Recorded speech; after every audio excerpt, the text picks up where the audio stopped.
No debería estar viva. Si el ritual hubiera salido exactamente como decía el libro, yo no estaría aquí contándolo. Me llamo Margarita, y durante más de 60 años mantuve este secreto enterrado en lo más profundo de mi alma. No porque lo olvidara, sino porque hay cosas que, al pronunciarlas en voz alta, despiertan de nuevo. Y lo que despertamos aquella semana nunca volvió a dormirse del todo. Y antes de que termine esta historia, entenderás por qué nadie en mi familia volvió a pronunciar el número 7 sin santiguarse. Tenía apenas 17 años. Mi hermana Lucía, 19. Vivíamos en un caserío de adobe y polvo al borde del desierto de Chihuahua, tan cerca de Ciudad Juárez que en las noches claras podíamos ver las luces de la frontera parpadear como estrellas caídas. En ese lugar, las cosas malas no llegan corriendo, llegan despacio, y cuando te das cuenta, ya viven contigo. Nuestra casa era vieja. Las vigas crujían como huesos resecos, y el patio trasero estaba rodeado por un muro de adobe agrietado, donde crecían hierbas que nadie había plantado. Mi madre siempre decía que esa casa había visto demasiado, que las paredes guardaban secretos de familias anteriores. Nosotras no le hacíamos caso, éramos jóvenes. La muerte todavía nos parecía algo lejano, ajeno. Fue un martes de octubre cuando apareció el libro. No lo compramos, no lo encontramos, simplemente estaba. Lo descubrimos en el armario de mi abuela, envuelto en un trapo manchado que olía a cebo rancio y hierbas secas. Su portada era negra, sin título, sin autor. Al tocarlo, sentí un frío que no venía del objeto mismo, sino de algo más profundo, como si el libro absorbiera el calor de mis dedos. Lucía lo abrió esa misma tarde. Las páginas estaban escritas en un español antiguo, torcido, con caligrafía irregular que parecía cambiar de página en página. Había símbolos que no reconocíamos, dibujos de círculos y líneas que dolían al mirarlos demasiado tiempo. Y en el centro del libro, marcada con una cinta roja deshilachada, había una página que nos heló la sangre y nos fascinó al mismo tiempo. Lo que decía esa página no estaba escrito para ser leído 2 veces. Conjuro para invocar al Señor de las tinieblas. 7 noches, 7 velas, 7 oraciones. A las 12 en punto, cuando el mundo duerme y las puertas están más delgadas. Debajo, con letra más pequeña, decía: quien complete el ritual verá lo que no debe verse. Quien lo interrumpa, perderá más que la paz. Lucía sonrió. Yo también. Éramos jóvenes y tontas, criadas entre rosarios y supersticiones, que ya no nos asustaban. ¿Qué podría pasar realmente? Era solo un libro viejo, palabras muertas en páginas amarillentas. Esa noche, a las 11:50, colocamos 7 velas negras en el piso de la sala, formando un círculo perfecto como indicaba el libro. Las encendimos con cerillas de madera. Lucía leyó la primera oración en voz alta. Las palabras eran extrañas, ásperas en la lengua, como si no estuvieran hechas para ser pronunciadas por bocas humanas. Cuando terminó, esperamos. Nada. Solo el silencio espeso de la medianoche y el parpadeo hipnótico de las llamas. Nos miramos y nos reímos, nerviosas, aliviadas. Era solo un libro, solo palabras. Pero esa noche, justo antes de dormir, escuché pasos en el patio, pasos lentos, pesados, que se detuvieron frente a mi ventana. Cuando me asomé, no había nadie, solo el viento y las hierbas del muro, moviéndose como si algo invisible acabara de pasar entre ellas. La segunda noche llegó demasiado rápido. Durante el día, intenté convencerme de que los pasos habían sido un sueño, pero Lucía estaba inquieta. Decía que toda la mañana había sentido que alguien la observaba desde las esquinas de los cuartos. Mi madre notó que estábamos distraídas y preguntó si nos pasaba algo. Mentimos. Dijimos que estábamos cansadas. A las 12 en punto, volvimos a encender las velas. La segunda oración era más larga, más retorcida.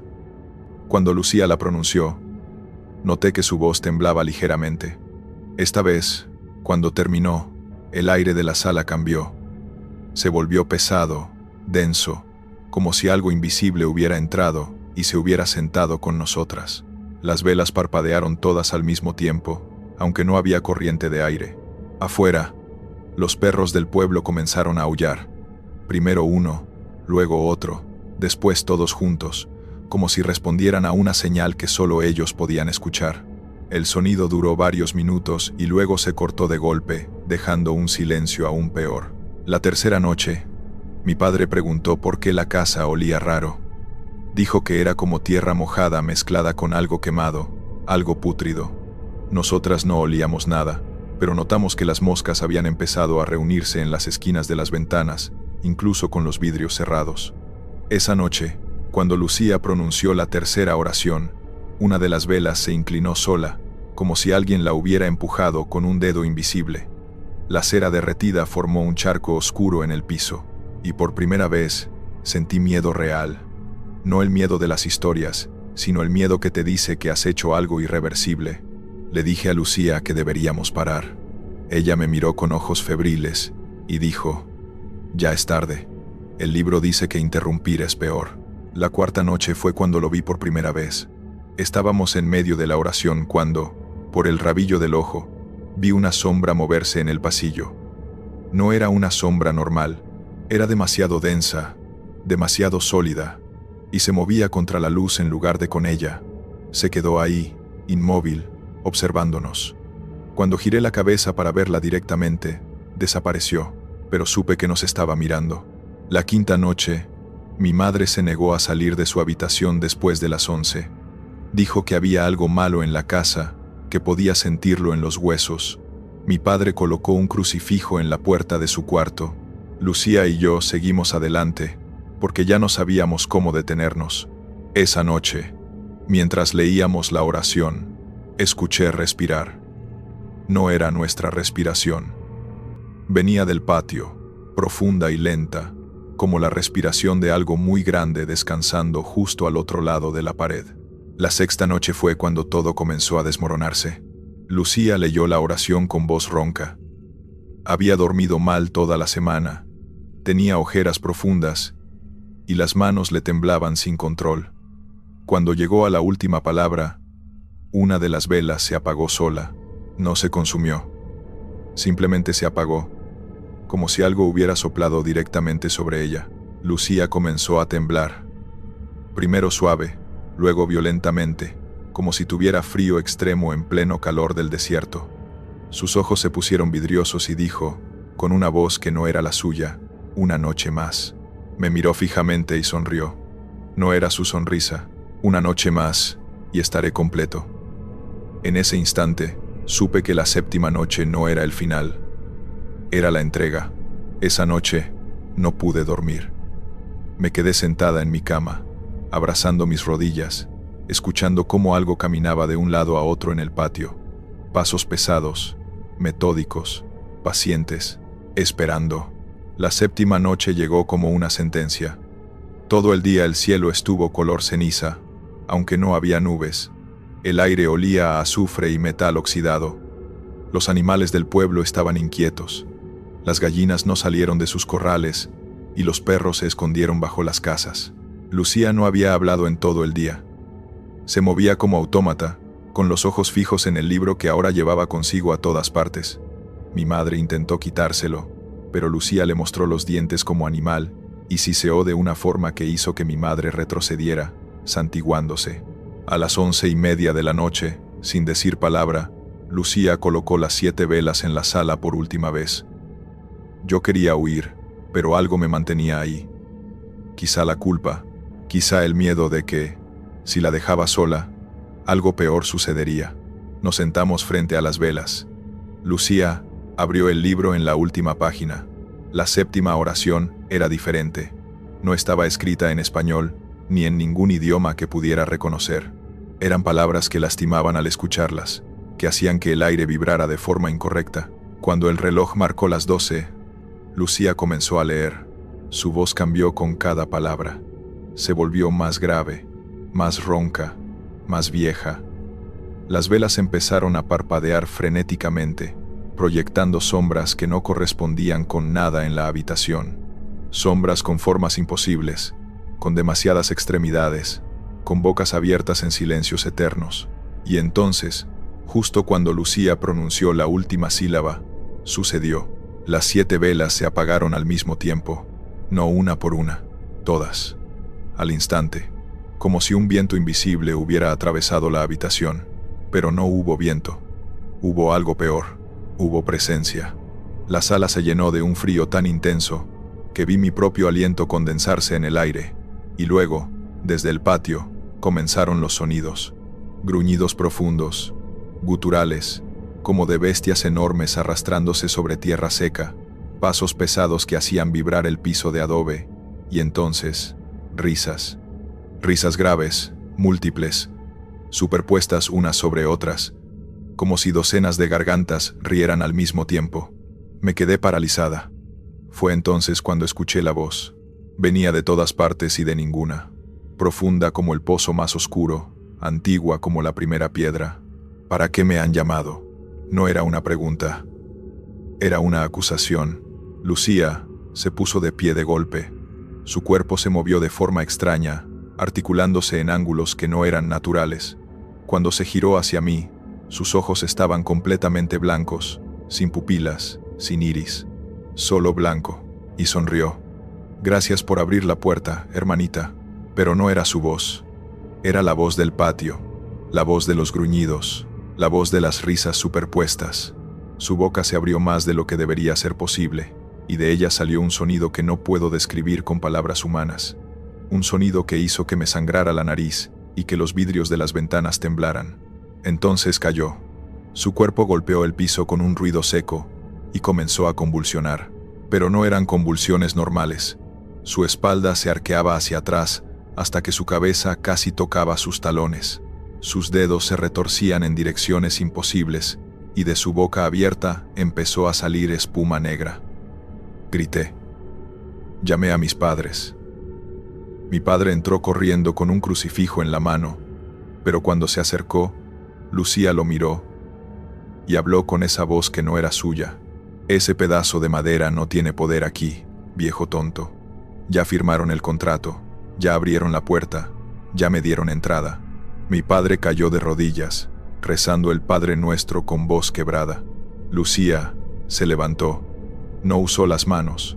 Su cuerpo simplemente se enderezó, flotando unos centímetros del suelo antes de volver a tocar el piso. Y entonces comenzó a hablar en lenguas. Durante 7 días, mi hermana dejó de ser mi hermana. Lo que habitaba su cuerpo hablaba idiomas que nadie en el pueblo reconocía. Algunos sonaban antiguos, guturales, como si vinieran de gargantas no humanas. Otros eran susurros rápidos, casi mecánicos, que se superponían unos sobre otros hasta formar un ruido ensordecedor. No dormía, no comía, no parpadeaba. Solo se sentaba en una esquina de su cuarto, con las piernas cruzadas de forma antinatural, mirando la pared durante horas. A veces reía, risas largas, huecas, que hacían eco en toda la casa. Otras veces lloraba con voz de niño pequeño, suplicando ayuda en un idioma que ninguno entendíamos. Pero lo peor era cuando hablaba sobre nosotros. Decía cosas que nadie sabía, secretos enterrados décadas atrás. El aborto que mi madre había tenido a los 20 años. El hermano que mi padre tuvo y que murió ahogado en una acequia, del que nunca se hablaba. El dinero que mi abuelo robó antes de huir al norte. Cada secreto era un cuchillo, cada palabra una herida. Mi madre envejeció 10 años en esos 7 días. Mi padre dejó de hablar. Yo pasaba las noches despierta, escuchando cómo algo caminaba por el techo de la casa, arrastrándose de habitación en habitación, buscando, al cuarto día, la cosa que habitaba a Lucía me llamó por mi nombre. Margarita. Margarita. Margarita. Margarita. Su voz sonaba dulce, casi tierna. Me acerqué sin pensar. ¿Quieres saber cómo vas a terminar? Negué con la cabeza, pero ella continuó. Vieja, sola, con este recuerdo royéndote por dentro como gusano. Nunca serás feliz, nunca olvidarás, y cuando cierres los ojos por última vez, yo estaré ahí, esperándote del otro lado. Retrocedí, temblando, y ella rió con esa risa que ya no era humana. Al 7.º día, Mis padres trajeron al padre Romero desde Ciudad Juárez. Era un hombre mayor, de rostro curtido y ojos cansados que habían visto demasiado. Cuando le mostramos el libro, lo miró sin tocarlo y dijo: «Esto no debería existir. Quémenlo después». Preparó agua bendita. Colocó crucifijos en cada esquina del cuarto. Comenzó a rezar en latín con voz firme, casi militar. Cuando entró a la habitación de Lucía, la cosa que estaba dentro de ella levantó la cabeza y sonrió. «¿Cuánto tiempo, padre? ¿Recuerdas Durango? ¿Recuerdas a la familia Contreras? ¿Recuerdas que no pudiste salvar al niño? ¿Cuánto tiempo? ¿Recuerdas que no pudiste salvar al niño?». El rostro del padre Romero se endureció, pero no se detuvo. Siguió rezando, más fuerte, más rápido. El cuerpo de Lucía comenzó a levitar. Primero unos centímetros, luego medio metro del suelo. Su cabeza giró 180 grados, imposible, hasta que su rostro quedó mirando hacia atrás. Y entonces gritó. No era un grito humano, era el sonido de 1000 voces gritando al mismo tiempo, en 1000 tonos diferentes, en 1000 idiomas. Las ventanas explotaron, los crucifijos cayeron de las paredes. La puerta se cerró de golpe, y de la boca de Lucía comenzaron a salir moscas, no una, no 10, miles, negras, gordas, furiosas, saliendo de su garganta como un río oscuro. Llenaron el cuarto en segundos, golpeando las paredes, zumbando con un ruido ensordecedor. Cubrieron el techo, las ventanas, nuestras caras. El padre Romero gritó las últimas palabras del ritual con la voz desgarrada, salpicando agua bendita en todas direcciones. Y entonces, todo se detuvo. Las moscas cayeron muertas al mismo tiempo, como si un interruptor invisible se hubiera apagado. El cuerpo de Lucía se desplomó en la cama. El silencio regresó, pero era un silencio roto, contaminado. Lucía abrió los ojos. Eran sus ojos de nuevo. Miró alrededor, confundida, asustada. «¿Qué pasó?», susurró. Nadie le respondió, porque todos sabíamos que esa pregunta llegaba demasiado tarde. Han pasado más de 60 años. Lucía murió hace 10. Nunca fue la misma después de aquello. Nunca se casó. Nunca salió del pueblo. Pasaba las noches en vela, mirando por la ventana, como si esperara que algo regresara a buscarla. Yo me fui. Crucé la frontera. Construí una vida. Pero cada vez que el viento sopla fuerte en la noche, todavía escucho esa voz desde el patio de mi memoria, preguntando: ¿para qué me han llamado? Y rezo. Rezo para que la puerta que abrimos aquella 7ª noche nunca vuelva a abrirse del todo, porque sé que del otro lado, algo todavía espera. Gracias por escuchar los relatos de hoy. Suscríbete, dale me gusta y comenta si te gustaron. Hasta pronto.